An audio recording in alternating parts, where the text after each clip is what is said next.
साथ संगत जी, आज हम आपको ऐसी बातें बताएंगे जिन्हें 99% लोग सच मानते हैं और अपने जीवन में अपनाए हुए हैं।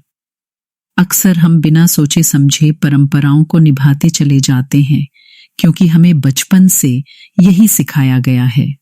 लेकिन क्या हमने कभी सोचा है कि इन मान्यताओं के पीछे की सच्चाई क्या है?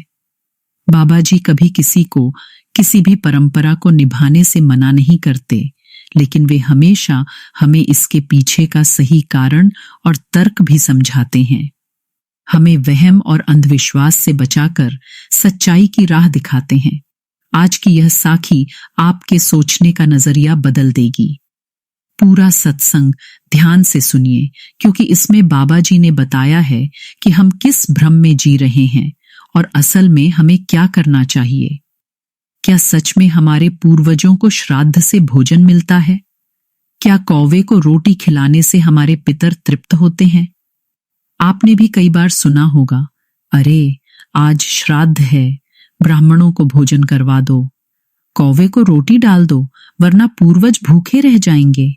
लेकिन क्या यह सच है, या फिर यह केवल एक पुरानी परंपरा है जिसे हमने बिना सोचे समझे अपनाया हुआ है?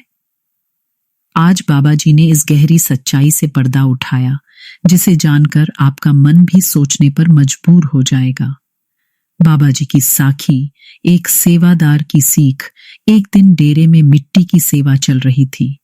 सभी सेवादार बड़े प्रेम से सेवा कर रहे थे। तभी अनाउंसमेंट हुई, बाबा जी दर्शन देने आ रहे हैं। सभी सेवादार खुशी खुशी लाइन में बैठ गए।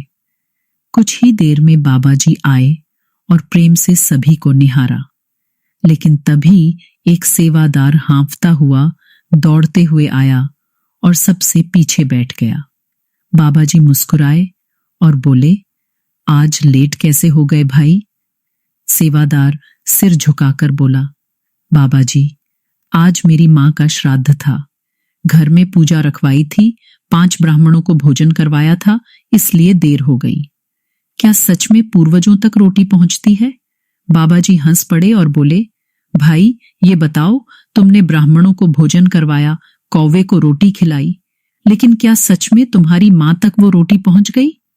सेवादार असमंजस में पड़ गया। धीरे से बोला, बाबा जी हमें तो यही बताया गया है। बाबा जी बोले, अगर तुम्हारी मां तक रोटी पहुंच सकते ही है तो फिर ऐसा क्यों नहीं होता कि जब तुम यहां लंगर खाते हो तब घर बैठे तुम्हारे परिवार का पेट भी भर जाए? संगत सुनकर हैरान रह गई। बाबा जी ने आगे कहा, भाई भूख शरीर की होती है, आत्मा की नहीं। जब शरीर ही मिट्टी में मिल गया तो फिर उसे रोटी की क्या जरूरत? संत जी की सीख पानी से भरे खेत। इसके बाद बाबा जी ने संत जी की एक ऐतिहासिक साखी सुनाई। एक बार संत जी और संत जी का सेवक हरिद्वार पहुंचे। वहां देखा कि लोग गंगा में खड़े होकर पूर्व दिशा की ओर जल चढ़ा रहे थे।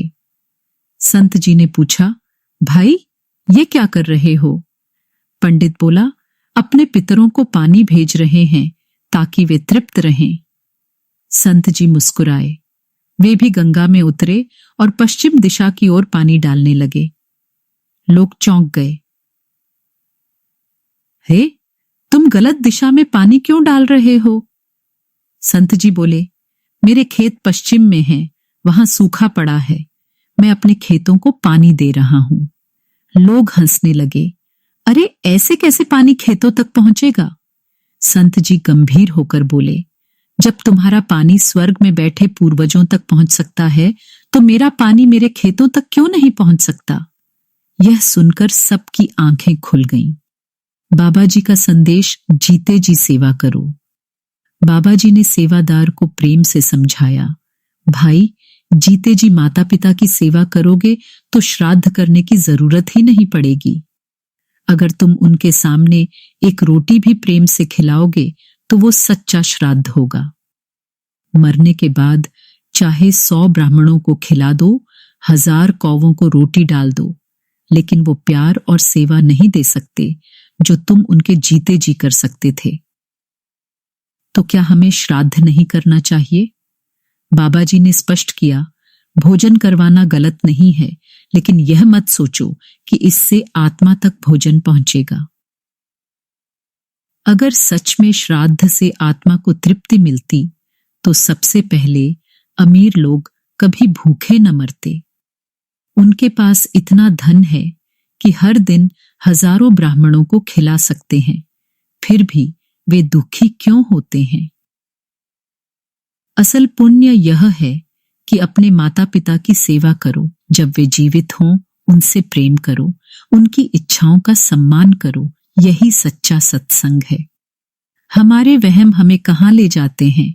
बाबा जी ने आते दागे थे, कहा हम सत्संग में सिर हिलाते हैं, लेकिन घर पहुंचते ही फिर से पाखंड में उलझ जाते हैं। आज मंगलवार है, दूध मत दो। आज वीरवार है, नाखून मत काटो। आज अमावस्या है, बाल मत धो।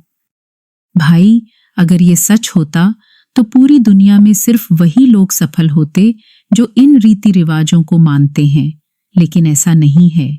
जो मेहनत करता है, जो सच्चे मन से सेवा करता है, उसे ही फल मिलता है। बाबा जी की अंतिम सीख, संगत जी। बाबा जी हमें बार बार यही समझाते हैं, भजन सुमिरन को सबसे ऊपर रखो, जीते जी सेवा करो, तभी सच्चा पुण्य मिलेगा। अंधविश्वास और पाखंड से दूर रहो। अगर यह संदेश आपके दिल को छू गया हो तो इसे आगे जरूर बढ़ाएं। बाबा जी की प्यारी प्यारी साखियों को सुनने के लिए इस चैनल रूहानी खजाना को सब्सक्राइब करना न भूलें। गुरु प्यारी संगत जी, राधा स्वामी जी,